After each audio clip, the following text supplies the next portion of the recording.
अक्रूर जी ने अपना रथ तैयार किया। रथ तैयार हो गया और फिर अक्रूर जी ने कहा, गोविंद मुझे लगता है अब हमें चलना चाहिए। और भगवान ने आकर नंदरानी के चरणों में प्रणाम किया। आशीर्वाद तो नंदरानी ने दिया, लेकिन जैसे ही लाला महल के बाहर निकले गोविंद, कहते नंदरानी धड़ाम से आंगन में गिरी और मूर्छित हो गई, निश्चेत हो गई, नेत्रों से अश्रु बह रहे हैं। कोई मेरे लाला को रोको, कोई मेरे गोविंद से कहो कि माँ को छोड़कर, पता नहीं मुझे ऐसा क्यों लग रहा है कि आज के बाद अब मैं लाला को कभी देख नहीं पाऊं। पता नहीं क्यों मेरा मन बार बार, गोविंद बेटा आप मेरी बात सुनते जाओ। और भगवान तो दिल्ली के बाहर, जैसे ही दरवाजा खुला तो कहते महल के बाहर लाखों गोपियां खड़ी हुई,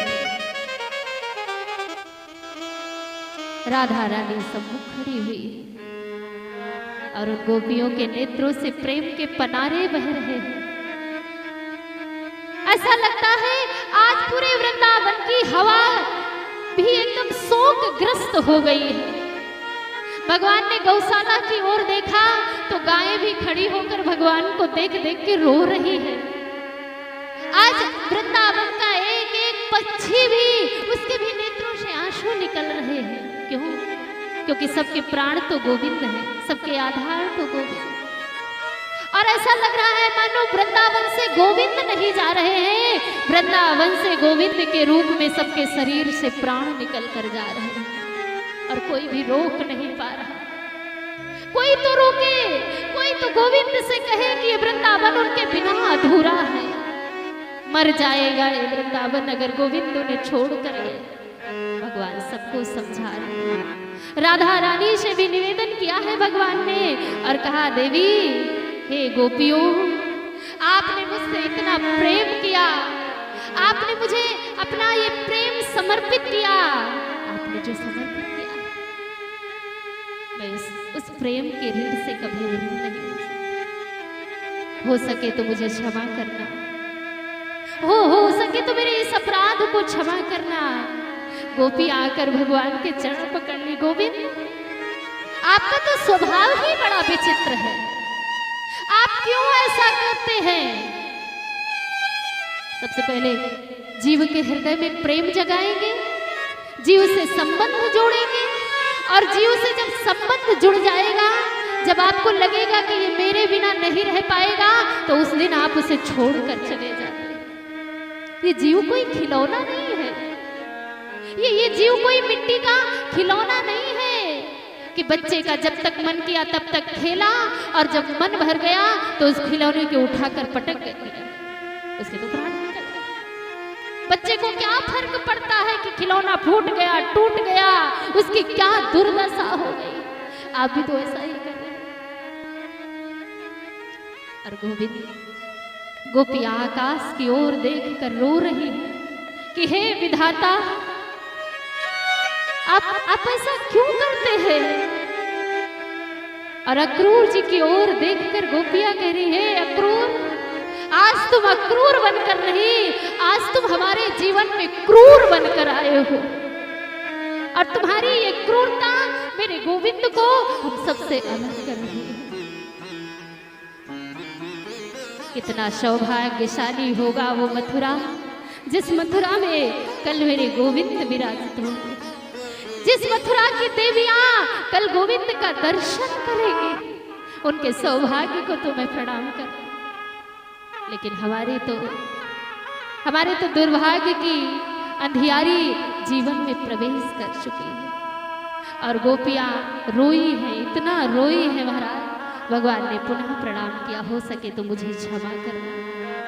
और भगवान ने सबको प्रणाम करते हुए भगवान रथ पर सवार हुए।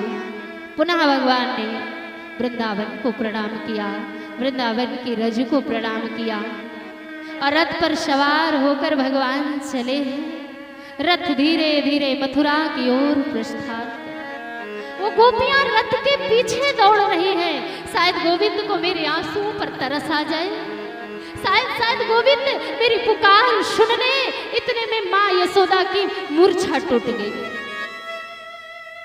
और मक्खन की कटोरी दूर पड़ी थी, उसे हाथ में उठा लिया। अरे मेरे कोई लाला को रोको, उससे कहो ना माँ के हाथ का मक्खन खा के जाए।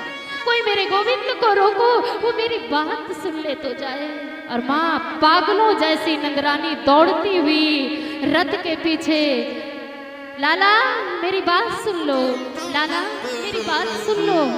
भगवान ने देखा मार, रथ रोक दिया।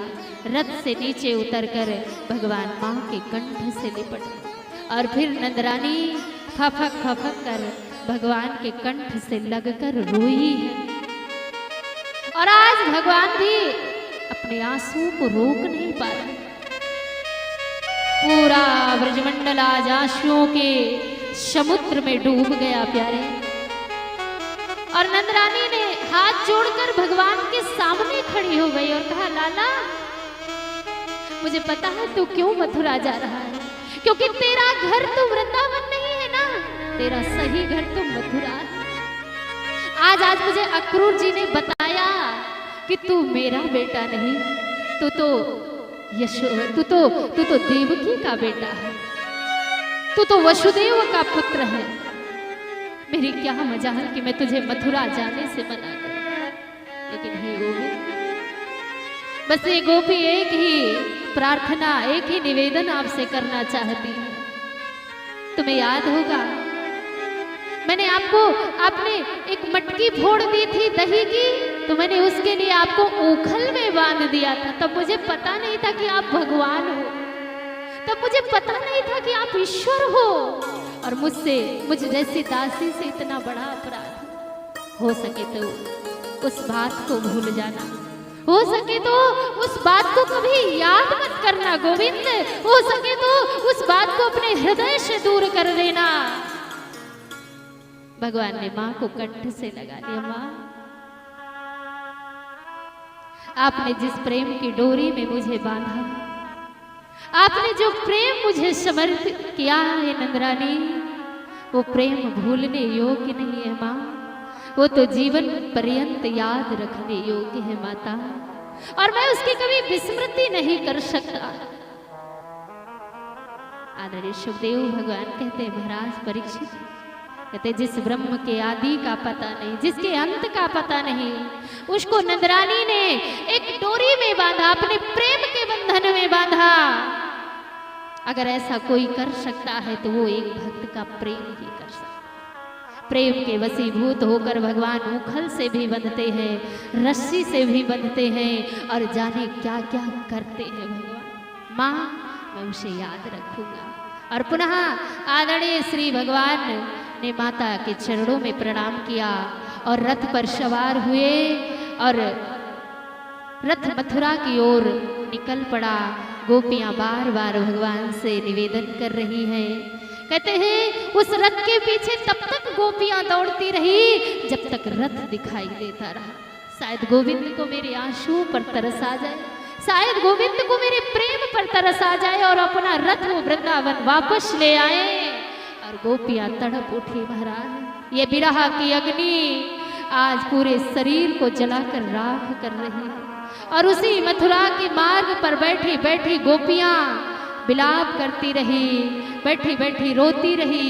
हे गोविंद, हे माधव, हे गोपाल, हे घनश्याम, ऐसा कह कह कर बार बार नेत्रों से अश्रु बहा।